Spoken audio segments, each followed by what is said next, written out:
আমি আপনাদের সামনে পবিত্র কোরআনের একটি আয়াত তিলাওয়াত করেছি, যে আয়াতের মধ্যে আল্লাহ রাব্বুল আলামিন কেউ যদি রমজান মাসে সঠিক সময়ে রোজা রাখতে না পারে তারা কাজা করবে, সেই বিষয়ে নির্দেশনা দেওয়া হয়েছে। রমজান মাস তাকওয়া অর্জনের মাস এবং আল্লাহ রাব্বুল আলামিন রমজানের পরে পুরো 11টি মাস মুত্তাকি হওয়ার জন্য রমজান থেকে শিক্ষা গ্রহণ করার নির্দেশনা তিনি আমাদেরকে দিয়েছেন। এবং এই রমজান মাসে পরেই শাওয়াল মাসের 6টি রোজার কথা রয়েছে। লাগাতার অথবা বিচ্ছিন্নভাবে এই রোজাগুলি রাখা যায়। এই 6টি রোজা রাখলে অতিরিক্ত আরও 2 মাস ফরজ রোজা রাখার সওয়াব দিবেন, কারণ 30 দিন রাখাতে 10 মাস ফরজ রোজা রাখার সওয়াব আল্লাহ পাক দিয়েছেন। এই 6 দিন রাখলে আরও 2 মাসের দিবেন, সর্বমোট 1 বছরের ফরজ রোজা রাখার সওয়াব মহান রব্বুল আলামিন ঈমানদারের আমলনামার মধ্যে দান করবেন।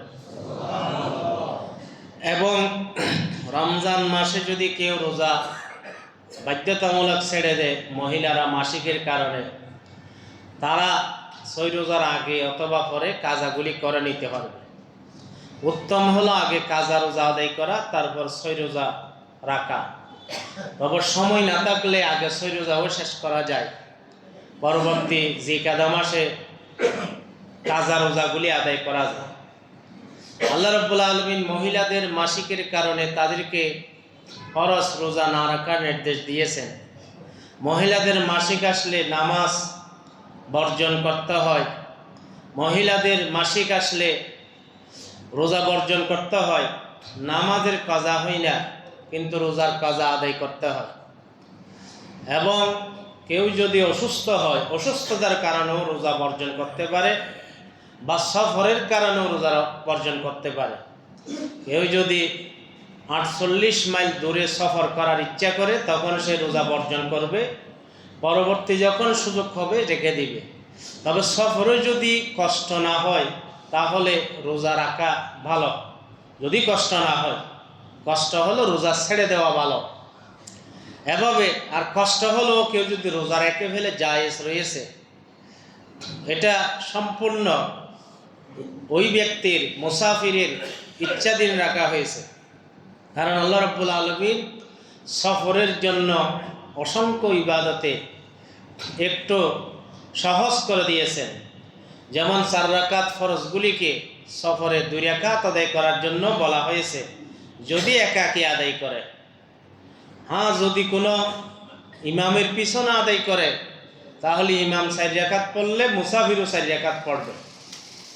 একাকী আদায় করলে 4 রাকাত ফরজ, অর্থাৎ 2 ওয়াক্ত ফরজ, এশা 3 ওয়াক্ত ফরজ, এশা, জোহর এবং আসর। মাগরিব তো 3 রাকাত, এখানে কমানোর সুযোগ নেই। ফজর 2 রাকাত, কমানোর সুযোগ নেই। সুন্নাহগুলি নফল হয়ে যায়, আদায় করলে 4 রাকাতেই করতে হয়। অর্থাৎ জোহরের আগে 4 রাকাত সুন্নাহ আছে। সফরের সময় মুআক্কাদা থেকে নফল হয়ে যায়, কিন্তু 2 রাকাত পড়ার সুযোগ নাই।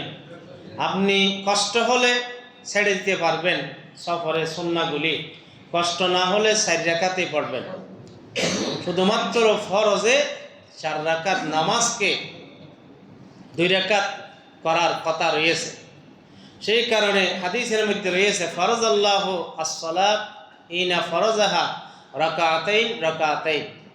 আল্লাহ রাব্বুল আলামিন আসলে প্রথমে সব নামাজগুলি কি ছিল? জোহরের নামাজ 2 রাকাত ছিল, আসরের নামাজ 2 রাকাত ছিল, এবং এশারের নামাজ 2 রাকাত ছিল। এবং সেখান থেকে সফরের জন্য এই 2 রাকাত বহাল রাখা হয়েছে। মুকিম হলে তখন তার জন্য 4 রাকাত করে দেওয়া হয়েছে। তাই কেউ যদি ডাকা যায়, তখন নিজ স্টেশন ত্যাগ করলে সে মুসাফির হয়ে যায়। তাহলে আপনি মনে করেন এখান থেকে স্টেশন ত্যাগ করেছেন গরিবুল্লাহ মাজার থেকে, আপনি অলঙ্কারে নামাজ পড়লেন, 2 রাকাত পড়বেন। যেহেতু আপনার স্টেশনটা আপনি কি করেছেন? ত্যাগ করেছেন, তাহলে স্টেশন ত্যাগ করলেই 4 রাকাত নামাজ 2 রাকাত হয়ে যায়। তবে আপনি সফরের জন্য বের হয়েছেন, এখানে 2 রাকাত পড়তে পারবেন না, কারণ এখানেও আপনি আপনার স্টেশনের মধ্যে আছেন। আপনার স্টেশন ত্যাগ করলে তখন আপনি মুসাফির হবেন। আপনি ঢাকায় যাচ্ছেন, সেখানে যদি আপনি 15 দিনের কম নিয়ত করেন, 14 দিন, 10 দিন, 11 দিন থাকার নিয়ত করেন, মুসাফিরই থাকবেন। যাওয়ার পথে মুসাফির, পৌঁছার পরও মুসাফির। তবে সেখানে গিয়ে যদি আপনি নিয়ত করেন আমি ঢাকায় যাব, 15 দিন 20 দিন থাকবো, তাহলে যাওয়ার পথে মুসাফির, যাওয়ার পরে মুকিম। যাওয়ার পথে 4 রাকাতকে 2 রাকাত পড়বেন, যাওয়ার পরে 4 রাকাতে পড়বেন, যেহেতু 15 দিন থাকার আপনি কি করেছেন, নিয়ত করেছেন। এভাবে অনেকে ঢাকায় চাকরি করে, প্রতি সপ্তাহে এসে যায়, তাহলে তারাও কিন্তু যাওয়ার পথে মুসাফির, যাওয়ার পরে মুকিম। প্রতি সপ্তাহে এসে গেল, কিন্তু সে আসতেছে ওইটা ক্যান্সেল করে নয়, বরং আমি তো আবারও আসতেছি। সেই কারণে কেউ যদি 1 সপ্তাহ মানে সে চাকরি করে, বছরকে বছর প্রতি বৃহস্পতিবারে চট্টগ্রাম চলে আসে, তাহলে সে যাওয়ার পথে মুসাফির, যাওয়ার পরে মুকিম। সেখান থেকেও আসার পথে মুসাফির, এখানে প্রবেশ করার পর সে কি হয়ে যাবে, মুকিম হয়ে যাবে। এবং সফর অবস্থায় গাড়িতে প্রাণ চতুষ্পদ যানবাহনে ফরজ ওয়াজিব পড়া যায় না, নফল পড়া যায়। মনে করেন আপনি গাড়িতে, এসি গাড়ি বা এমনি গাড়িতে আছেন, ফরজগুলি নেমে পড়তে হবে। এরকম ঘোড়ায় আছেন, উঠে আছেন, গাধায় আছেন, আপনাকে ফরজগুলি নেমে পড়তে হবে, নফলগুলি পড়তে পারবেন। মনে করেন গাড়ি আপনার পথের মধ্যে 5 মিনিট বিরতি দিছে, আপনি ফরজটা পড়ে নিলেন, সুন্নতটা গাড়ির মধ্যে পড়তে পারবেন। শুরু করার সময় কেবলামুখী হয়ে শুরু করবেন, এরপরে গাড়ির চলার কারণে আপনার কেবলা পরিবর্তন হয়ে গেল, আপনার সমস্যা নেই।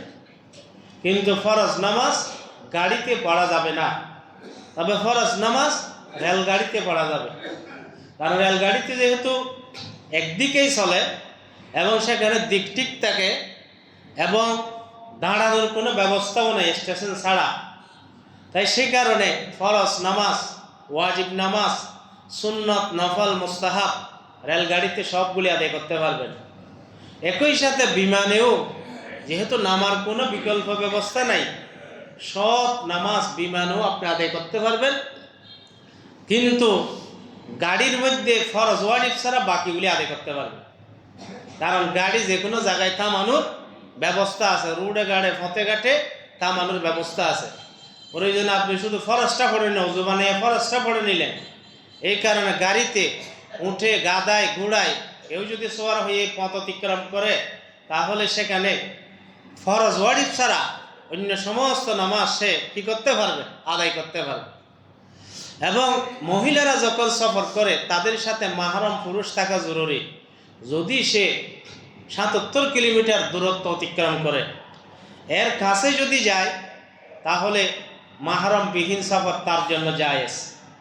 তাই কেউ ঢাকায় লেখাপড়া করে, তাহলে এখান থেকে তো ৭৭ কিলোমিটার থেকে অনেক বেশি, তাই কোনো মাহরম পুরুষ তার সাথে যাওয়া এটা জরুরি। না গেলে গুনাহ হবে।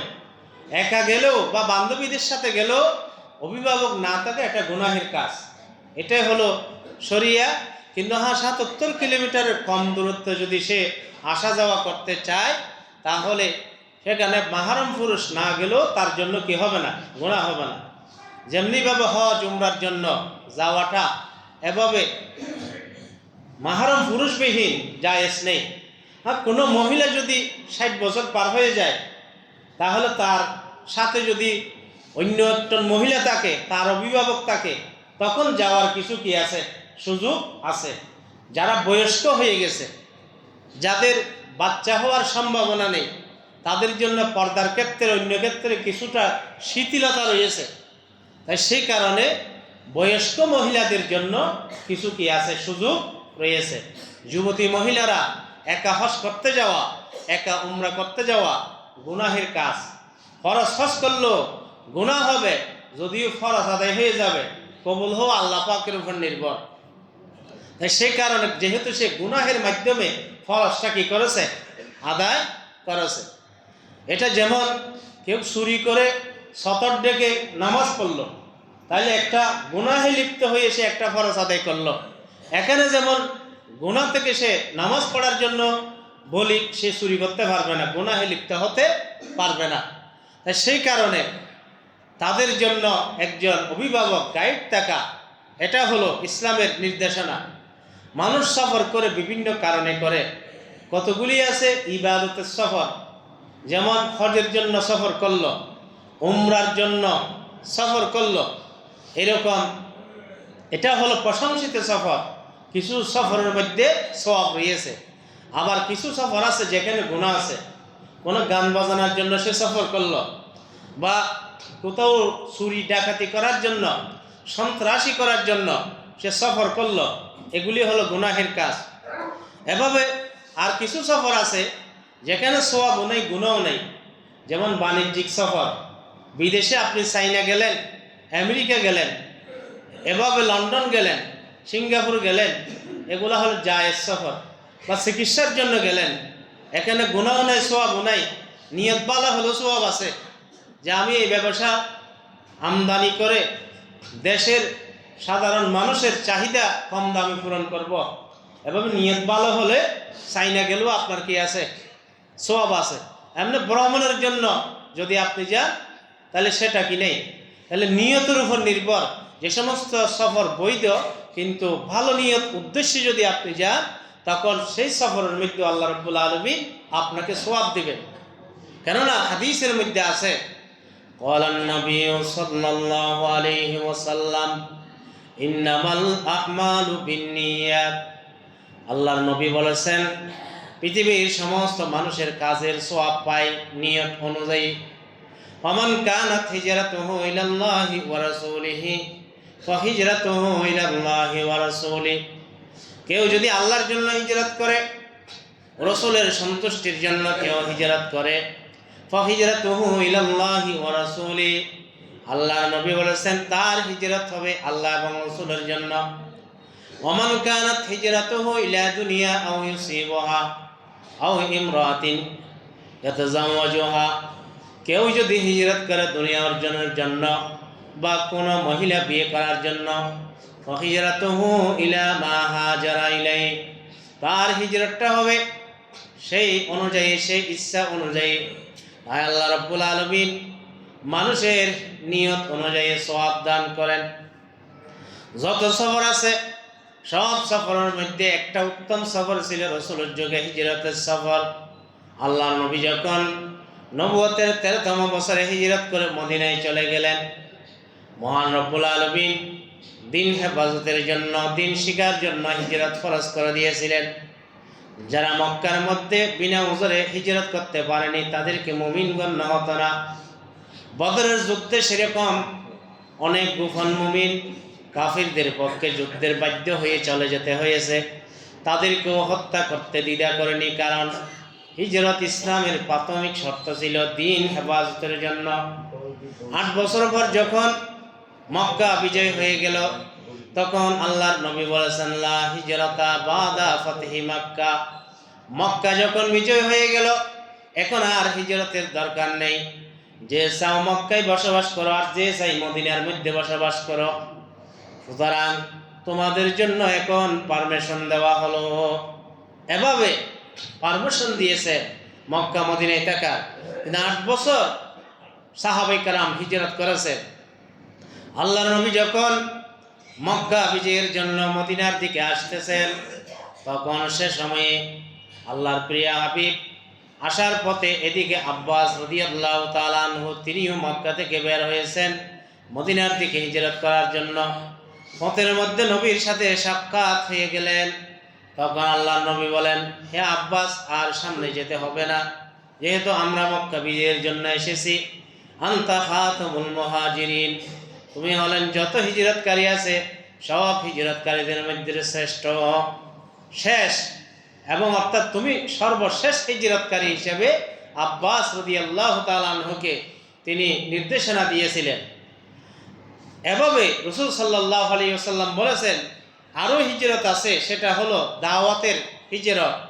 দ্বীনের দাওয়াত দেওয়ার জন্য এক অঞ্চল থেকে আরেক অঞ্চলে যাওয়া, যেরকম সাহাবায়ে কেরাম গেছিলেন, তারা মক্কা থেকে মদিনায়, মদিনা থেকে আফ্রিকায়, এমনে আরও বিভিন্ন দেশের মধ্যে তারা হিজরত করেছিলেন দ্বীনের দাওয়াতের জন্য। এই হিজরতের মধ্যে, এই সফরের মধ্যে সওয়াব রয়েছে। আরেকটি সফর আছে আল জিহাদু ফি সাবিলিল্লাহ, আল্লাহর রাস্তার মধ্যে জিহাদের জন্য সফর, সেখানে সওয়াব রয়েছে। সাহাবায়ে কেরাম মদিনা ত্যাগ করে তারা তাবুকে গিয়েছিলেন, সিরিয়ায় গেছিলেন, রোম সম্রাটের সাথে যুদ্ধ করার জন্য গেছিলেন, এখানেও সওয়াব রয়েছে। আরেকটি সফর আছে সফরুল ইলমি, দ্বীন তালাশ করার জন্য, জ্ঞান অর্জনের জন্য সফর করা, এটাও কিন্তু সওয়াবের সফর। সাহাবায়ে কেরাম করেছেন, মুহাদ্দিসিনে কেরাম করেছেন। এই যে ইমাম বুখারী রাহমাতুল্লাহ আলাইহি আমরা বলি, উনি তো আসলে আরবের কোনো সন্তান ছিলেন না, রাশিয়ার সন্তান ছিলেন। রাশিয়া থেকে হিজরত করে ইরাকে গিয়া, মদিনায় গিয়া, মক্কায় গিয়া তিনি জ্ঞান অর্জন করেছেন। এরকম বড় বড় সাহাসিত্তা, যে 6টা বড় বড় কিতাব আমরা বলি, এই সাহাসিত্তার মধ্যে কিন্তু একজনও কি ছিলেন না, আরবের ছিলেন না। আল্লাহ পাক অনারবদের মাধ্যমে এই হাদিসের খেদমত করেছেন। 3 জন ছিলেন রাশিয়া আর 3 জন ছিলেন ইরানের। এরাই সাহাসিত্তা লিখেছেন। আজকে পৃথিবীর বিশ্বের মধ্যে কোরআনের পরে এই 6টি কিতাবকে শ্রেষ্ঠ কিতাব বলা হয়, যেগুলি মাস্টার্সের মধ্যে পড়ানো হয় কওমি মাদ্রাসায় এবং আলিয়া মাদ্রাসায়। যারা সর্বশেষ মাস্টার্স আলিয়া মাদ্রাসায় কামিল পড়ে বা দাওরা হাদিস পড়ে, এই সাহাসিত্তের কিতাবগুলি পড়ানো হয়। সেখানে লেখক 3 জন হলেন রাশিয়ার আর 3 জন হলেন ইরানের। কিন্তু ওরা জ্ঞান হাদিসগুলি শিক্ষা গ্রহণ করেছেন ইরাকে গিয়া, বসরায় গিয়া, কুফায় গিয়া, বাগদাদে গিয়ে এবং মক্কা এবং মদিনায় গিয়ে তারা হাদিসগুলি কি করেছেন, সংগ্রহ করেছেন। আল্লাহর নবী বলেন, মান সালাকা তরিকান ইয়ালতামিসু ফিহি ইলমান সাখালাল্লাহু লাহু তরিকান ইলাল জান্নাহ। আল্লাহর প্রিয় হাবিব বলেন, কোন একজন ব্যক্তি যদি দ্বীন শিখার জন্য সফর করবে, ফাহুয়া ফি সাবিলিল্লাহ, সে যেন আল্লাহর রাস্তায়, সে অবস্থায় মারা গেলে আল্লাহ পাক তাকে শাহাদাতের মর্যাদা দেন, সুবহানাল্লাহ। এবং আল্লাহ রাব্বুল আলামিন তার জন্য জান্নাতের রাস্তা সহজ করে দেন, সুবহানাল্লাহ। তাহলে দ্বীনের জ্ঞান অর্জনের জন্য সফর করা এটা সওয়াবের সফর। সাহাবায়ে কেরাম সেগুলি করেছেন। এভাবে ইবরতের জন্যও সফর করতেন, শিক্ষা সফর যাকে বলি, শিক্ষা গ্রহণ করার জন্য, বিভিন্ন জায়গার মধ্যে শিক্ষা গ্রহণ করার জন্য সাহাবায়ে কেরাম যেতেন। জর্দানে যেখানে লূত আলাইহিস সালামের জাতিকে আল্লাহ পাক আযাব দিয়েছিলেন সমকামিতার কারণে, তাদের জমিনকে উপরে তুলে উল্টিয়ে দিয়েছিলেন, যেখানে ডেড সি, মৃত সাগর উৎপন্ন হয়েছে, সেখানে সাহাবায়ে কেরাম গেছিলেন। তাবুক যুদ্ধে যাওয়ার সময় রাসূল সাল্লাল্লাহু আলাইহি ওয়াসাল্লাম সে এলাকা দিয়ে যখন অতিক্রম করেন, তিনি বলেছেন এখানে রাত্রি যাপন করা যাবে না, কারণ এটা আল্লাহর আযাবের স্থান ছিল। সুতরাং তোমরা এখান থেকে শিক্ষা গ্রহণ করো। যুগে যুগে যারাই নাফরমানি করেছে, মহান রব্বুল আলামিন তাদেরকে একেবারে ইতিহাসের সাক্ষী বানিয়ে শাস্তির ব্যবস্থা করেছেন, সুবহানাল্লাহ। যেভাবে শাস্তি দিয়েছেন নূহ আলাইহিস সালামের জাতিকে আন্তর্জাতিক মহাপ্লাবনের মাধ্যমে, ইব্রাহিম আলাইহিস সালামের জাতি নমরুদকে একেবারে তাদেরকে মশার মাধ্যমে ধ্বংস করে দিয়েছিলেন, তাদেরকে এভাবে রাসূল সাল্লাল্লাহু আলাইহি ওয়াসাল্লাম বলেছেন, খতিবুল আম্বিয়া হযরত শুআয়ব আলাইহিস সালাম, ওনাকে, ওনার জাতিকেও ওজনে কম দেওয়ার কারণে আল্লাহ পাক শিক্ষণীয়ভাবে ধ্বংস করেছিলেন। মূসা আলাইহিস সালামের জাতি, তারা যখন মূসা আলাইহিস সালামের নাফরমানি করেছে, তখন আল্লাহ রাব্বুল আলামিন তাদেরকে লোহিত সাগরে ধ্বংস করে দিয়েছেন এবং ফেরাউনের লাশকে কিয়ামত পর্যন্তের জন্য শিক্ষা গ্রহণ করতে পারে মতো আল্লাহ পাক অক্ষত রেখে দিয়েছেন, সুবহানাল্লাহ। এগুলি দেখতে যাওয়া, এগুলা হলো শিক্ষার সফর। কোরআনে আল্লাহ রাব্বুল আলামিন বিভিন্ন আয়াতে বলেছেন, ফাতাবিরু ইয়া উলিল আবসার, হে জ্ঞানীগণ। বিভিন্ন জায়গার মধ্যে আল্লাহ পাক যাকে যেখানে শাস্তি দিয়েছেন সেগুলা থেকে তোমরা শিক্ষা গ্রহণ করো, এবং যাকে যেখানে নিয়ামত দিয়েছেন সেখান থেকেও মানুষ শিক্ষা গ্রহণ করতে পারে। কাবা শরীফ নিয়ামত, এটা দেখলে মানুষের কি হয়?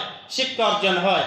সেই কারণে শুধু কাবা দেখলেও মহান রব্বুল আলামিন আমলনামায় 10টি রহমত নাজিল করেন, 20টি রহমত নাজিল করেন শুধু কাবা শরীফ দেখলে। আর তওয়াফ করলে 60টি, নামাজ পড়লে আরও 20টি রহমত আল্লাহ রব্বুল আলামিন নাজিল করেন। সুবহানাল্লাহ। এভাবে আল্লাহ রব্বুল আলামিন মক্কাতে অনেক নিয়ামত দিয়েছেন। ইব্রাহিম আলাইহিস সালামকে মাকাম ইব্রাহিমের মাধ্যমে তিনি কাবা নির্মাণের সুযোগ করে দিয়েছেন। এখান থেকেও মানুষ শিক্ষা গ্রহণ করতে পারে। হাজার হাজার বছর হয়ে গেছে, প্রায় 5-7 হাজার বছর ধরে ইব্রাহিম আলাইহিস সালামের পায়ের চিহ্ন ওই মাকাম ইব্রাহিমের পাথরের মধ্যে রয়েছে। সুবহানাল্লাহ। যে পাথরে দাঁড়িয়ে ইব্রাহিম আলাইহিস সালাম কাবা শরীফ নির্মাণ করতেন। হযরত ওমর রাদিয়াল্লাহু তাআলা আনহু রাসূলের সাথে যখন তওয়াফ করছেন, মাকাম ইব্রাহিমের পাশে যাওয়ার পরে তিনি বললেন, হে আল্লাহ রাসূল, এই আমরা তো দেখতেছি এই বরকতময় পাথর যেটা লিফটের মতো কাজ দিত। ইব্রাহিম আলাইহিস সালাম নিয়ত করতেন উপরে উঠে যেত, ইব্রাহিম আলাইহিস সালাম নিয়ত করতেন নিচে নেমে যেত। এভাবে এই পাথর লিফটের কাজ করেছে অলৌকিকভাবে। ইব্রাহিম এবং ইসমাইল আলাইহিস সালামের জন্য বরকতময় পাথরের নিকটে যদি আমরা 2 রাকাত নামাজ আদায় করি আল্লাহর জন্য, তাহলে কতই না আমরা বরকতের অধিকারী হব। মহান রব্বুল আলামিন উমরের তামান্না পেশ করার কিছুক্ষণ পর আল্লাহ পাক আয়াত নাযিল করলেন, ওয়াত্তাখিযুহু মিন মাকামি ইব্রাহিম মুসাল্লা, যে তোমরা মাকাম ইব্রাহিমের পাশে নামাজ আদায় করো। রাসূল সাল্লাল্লাহু আলাইহি ওয়াসাল্লাম তাই বলেছেন, প্রতিটি তওয়াফের পরে 2 রাকাত নামাজ পড়া ওয়াজিব, যে কোনো জায়গায় পড়া সেটা জায়েজ, এবং মাকাম ইব্রাহিমের পাশে পড়া এটা হলো সুন্নাহ।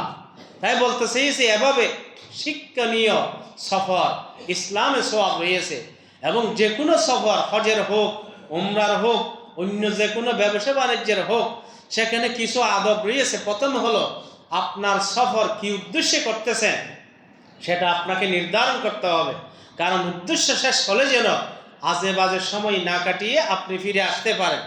কারণ সফর হলো মানুষের জন্য কষ্ট। আল্লাহর প্রিয় হাবিব বলেন, আস-সাফারু কিতাতুম মিনাল আযাব ফামান কাযা নাহবাহু ফালইয়াতাআজ্জাল। নবী আলাইহিস সালাম বলেন, সফর হলো মানুষের জন্য কষ্টের বিষয়, সুতরাং কেউ যদি সফর করে কাজ শেষ করে দ্রুত যেন ফিরে আসে, কারণ এই সফরের কষ্ট যেন তার থেকে দূর হয়ে যায়। সফর করলে যে কোনো একটা কাজে, যখন মহৎ কাজে বা বাড়ি কাজে যখন আপনি সফর করবেন, তখন আপনাকে ইস্তেহারা করতে হবে। ইস্তেহারার মাধ্যমে সেই সফর কল্যাণ হবে কিনা আপনাকে দেখতে হবে। ইস্তেহারা এটা রাসূলের সুন্নাত। রাসূল সাল্লাল্লাহু আলাইহি ওয়াসাল্লাম কোনো গুরুত্বপূর্ণ কাজ করার সময় ইস্তেহারা করতেন। ইস্তেহার অর্থ হলো আল্লাহ থেকে পরামর্শ নেওয়া। এটার নিয়ম হলো আপনি 2 রাকাত নামাজ পড়বেন, দিনে হোক রাতে হোক, মাকরুহ সময় ব্যতীত। এরপরে ইস্তেহারার একটা দোয়া আছে, আল্লাহুম্মা ইন্নী আস্তাগফিরুকা বিইলমিকা ওয়া আস্তাগফিরুকা বিকুদরাতিকা। বিভিন্ন কিতাবে এই দোয়াটা আছে। এই দোয়াটা পড়বেন, এরপর আপনার উদ্দেশ্য নিয়ে আল্লাহর কাছে দোয়া করবেন যে আল্লাহ, আমি ইস্তেহারা করতেছি এই সফরটা করার জন্য বা এই কাজটা করার জন্য, এটা আমার জন্য ভালো হবে কিনা একটু আমাকে দিক নির্দেশনা দিন।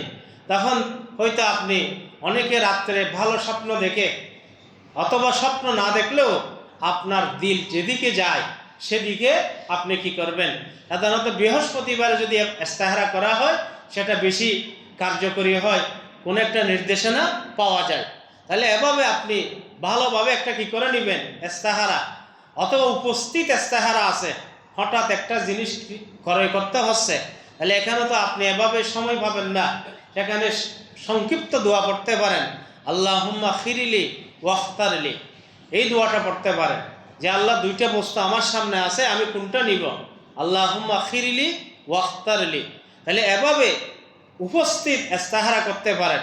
ইস্তেহারার মাধ্যমে আপনি দিক নির্দেশনা নিতে পারেন, এবং আপনার যখন উদ্দেশ্য ঠিক হবে সে অনুযায়ী আপনাকে আপনার সরঞ্জাম নিতে হবে। আপনার উদ্দেশ্যের জন্য যদি আপনাকে 5 দিন থাকতে হয়, আপনার ওষুধপাতি, টাকা পয়সা যা আছে, বিদেশ গেলে ডলার, আরও অন্য কিছু যা যা দরকার, এভাবে আপনার সরঞ্জাম নিতে হবে আপনার সফরের উদ্দেশ্য অনুযায়ী। এবং সেখানের মধ্যে কোনো নফল কাজ যদি কেউ করতে চায়, সন্তান মা বাবার অনুমতি নিতে হয় নফল সফরের জন্য। বয়স্ক মা বাবা থাকলে মা বাবার অনুমতি নিয়ে নফল কি করতে হয়। এরকম বিবি যদি ফরজ হজ না নফল হজ উমরার জন্য যেতে চায়, স্বামীর অনুমতি নিতে হয়। কিন্তু ফরজের জন্য কি নিতে হয় না, অনুমতি নিতে হয় না, তবে মাহরম লাগবে। ফরজের জন্য মাহরম লাগবে। স্বামী যাচ্ছে না, তার বাতিজা বাগিনা এরকম কোনো মাহরম পুরুষ আছে, ভাই আছে, তাহলে সে অনুমতি ছাড়াও যেতে পারবে ফরজের জন্য। কিন্তু নফল হজ উমরার জন্য স্বামীর কি লাগবে, অনুমতি লাগবে। মাহরম এটা তো সবসময় লাগবে, ফরজের জন্যও লাগবে এবং নফলের যন্যও লাগবে। রাসূল সাল্লাল্লাহু আলাইহি ওয়াসাল্লাম সাধারণত যে কোনো সফর বৃহস্পতিবারে করতেন যদি কোনো প্রয়োজন না হয়। তবুক যুদ্ধে যখন তিনি বের হচ্ছেন, তিনি বৃহস্পতিবারে সকালে তিনি কি হয়েছেন, বের হয়েছেন। এবং রাসূল সাল্লাল্লাহু আলাইহি ওয়াসাল্লামের আরেকটা অভ্যাস ছিল, সফরে বের হওয়ার সময় বাসায় 2 রাকাত নামাজ পড়ে বের হতেন, প্রবেশ করার সময় মহল্লা মসজিদে 2 রাকাত নামাজ পড়তেন। তাহলে অথবা মহল্লা মসজিদে না হোক আপনার বাসায় হলেও পড়বেন, অর্থাৎ যাওয়ার সময় 2 রাকাত অথবা আসার সময় 2 রাকাত, এটা মসজিদে হোক অথবা বাসায় হোক, এভাবে পড়া সুন্নাহ। বরং রাসূল সাল্লাল্লাহু আলাইহি ওয়াসাল্লাম যখন বের হতেন তিনি 2 রাকাত নামাজ পড়তেন, তারপর বের হয়ে চলে যেতেন। আসার সময় আগে মসজিদে আসতেন, সেখানে নামাজ পড়তেন এবং সেখান থেকে আসছে যে সেটা পরিবারকে খবর দিতেন, যাতে তারা একটা সাজসজ্জা গ্রহণ করে প্রস্তুতি নিতে পারে। কারণ মহিলাদেরও কিন্তু প্রস্তুতি নিতে হয় বা সাজসজ্জা গ্রহণ করতে হয়। সাধারণত একজন অবিবাহিত মহিলা সে স্বাস্থ্য রক্ষার জন্য বা নিজের সৌন্দর্য মাহরম বান্ধবী অথবা মা বাবা এদেরকে দেখানোর জন্য সে সাজসজ্জা গ্রহণ করতে পারে। এটা জায়েজ বা এটা মুস্তাহাব, মহিলারা সাজসজ্জা গ্রহণ করতে পারে, অবিবাহিত মহিলারা। কিন্তু পুরুষের জন্য সাজসজ্জা গ্রহণ করা হারাম। তাহলে মহিলারা, অবিবাহিত মহিলারা সাজসজ্জা গ্রহণ করবে নিজের স্বাস্থ্য রক্ষার জন্য, অথবা নিজের বান্ধবীদেরকে দেখানোর জন্য, অথবা নিজের ওই সমস্ত পুরুষকে দেখানোর জন্য যাদেরকে বিয়ে করাচ্ছে, এইভাবে হারাম। এদের জন্য অবিবাহিত মহিলারা সাজসজ্জা গ্রহণ করতে পারে, কিন্তু পুরুষকে যাদেরকে বিয়ে করা জায়েজ এদের জন্য সাজসজ্জা গ্রহণ করা এটা না জায়েজ। আর বিবাহিত মহিলা তারাও একই বান্ধবীদের জন্য সাজসজ্জা গ্রহণ করতে পারে। কোনো বান্ধবীর সাক্ষাৎ হচ্ছে বা তার মা বাবা আসতেছে, সাজসজ্জা গ্রহণ করতে পারে, ভাই বেড়াদার আসতেছে, সাজসজ্জা গ্রহণ করতে পারে। অতিরিক্ত স্বামীর জন্য কি করবে, সাজসজ্জা গ্রহণ করা মুস্তাহাব। কিন্তু স্বামী যদি কোনো মহিলাকে নির্দেশ দেয় সাজসজ্জা গ্রহণ করার, তখন ওয়াজিব হয়ে যায়। তাহলে কোনো স্বামী যদি বলে আমি আসতেছি তুমি সাজসজ্জা গ্রহণ করো, তখন মহিলা যদি সাজসজ্জা গ্রহণ না করে তখন কি হবে, গুনাহ হবে। কিন্তু আমাদের মহিলাদেরকে দেখা যায় বাসায় রাত্রে চাকরি থেকে স্বামী আসবে, এর জন্য সাজসজ্জা গ্রহণ করে না। মার্কেটে বাজার করতে গেলে সাজসজ্জা গ্রহণ করে, এটা হারাম। মার্কেটে বাজার করতে গেলে সুগন্ধি ব্যবহার করে, এটা হারাম। বরং স্বামীকে দেখানোর জন্য স্বেচ্ছায় সাজসজ্জা গ্রহণ করা তার জন্য সুন্নাত। এবং স্বামী নির্দেশ দিলে তখন ওয়াজিব হয়ে যায়। স্বামী নির্দেশ দিলে তখন সেটা কি হয়ে যায়, ওয়াজিব হয়ে যায়। তাই এভাবে আপনি যখন কি করবেন, একটা সফর করবেন, তাহলে সেখানেও সেই বিষয়ে আপনাকে খেয়াল রাখতে হবে যে এই সফরে আমি কার সাথে সাক্ষাৎ করব, মহিলা হলে সেই সাজসজ্জা গ্রহণ করতে পারবে কিনা। রাসূল সাল্লাল্লাহু আলাইহি ওয়াসাল্লাম নিষেধ করে দিয়েছেন যে কোনো মহিলা যেন বের হওয়ার সময় পুরুষদেরকে পুরুষকে আকৃষ্ট করে এমন সাজসজ্জা তারা যেন গ্রহণ না করে। তাই আল্লাহর প্রিয় হাবিব বলেন, সিনফান মিন আহলিন নার, 2 প্রকারের মানুষ জাহান্নামী। তার মধ্যে একজন ব্যক্তি রাজুলুন, একজন ব্যক্তি যার হাতের মধ্যে লাঠি থাকে, মানুষদেরকে প্রহার করে, সন্ত্রাসী কর্মকাণ্ডে করে। আর দ্বিতীয় হলো ওয়ানিসাউন কাসিয়াতুন আরিয়াত, দ্বিতীয় হলো ওই ধরনের মহিলা যেগুলা কাপড় পরিধান করে পুরুষদেরকে মাইল করার জন্য, আকৃষ্ট করার জন্য, সুগন্ধি পারফিউম ব্যবহার করে পুরুষদেরকে আকৃষ্ট করার জন্য। আল্লাহর নবী বলেন লা ইয়াদখুলুল জান্নাহ, ওই মহিলা এবং সন্ত্রাসী জান্নাতের মধ্যে কখনো প্রবেশ করবে না, আল্লাহ রাব্বুল আলামিন তাদেরকে শাস্তি দিবেন। তাই সে কারণে মহিলারা স্বামীর জন্য যত সাজসজ্জা এটা মুস্তাহাব, নির্দেশ দিলে ওয়াজিব হয়ে যায়। সফরের মধ্যে রাসূল সাল্লাল্লাহু আলাইহি ওয়াসাল্লাম ফিরে আসলে মসজিদে আগে নামাজ পড়তেন, ঘোষণা দিতেন আমি আসতেছি, বিবিরা যেন কি করতে পারে, সাজসজ্জা গ্রহণ করতে পারে। আপনি ঢাকা থেকে আসতেছেন, আপনি মসজিদে এসে ঘোষণার দরকার নেই, এখন তো মোবাইল হয়ে গেছে, আপনি বলে দিলেন আমি 10টা বাজে পৌঁছে যাব, তখন সে সাজসজ্জা গ্রহণ করে পরিষ্কার পরিচ্ছন্ন থাকতে পারে। এটা হলো সুন্নাহ। মহানবী সাল্লাল্লাহু আলাইহি ওয়াসাল্লাম জেহাদ থেকে ফিরলেও তিনি এই কাজটা করতেন। সেখানে তো আগে মোবাইল দিয়ে জানানো যেত না, তাই মসজিদে এসে আধা ঘন্টা সেখানে নামাজ ইত্যাদি বড় অপেক্ষা নিতেন। ওই সময়ের মধ্যে তারা কি করতেন, প্রস্তুতি গ্রহণ করতেন। তা আল্লাহ রাব্বুল আলামিন আমাদেরকে এই সফরের আদাবগুলি পালন করার তৌফিক দান করুন। ওয়া আখিরু দাওয়ানা আলহামদুলিল্লাহি রাব্বিল আলামিন। যারা সুন্নাহ পড়েন নাই কাতার বন্ধ হয়ে সুন্নাহ আদায় করুন।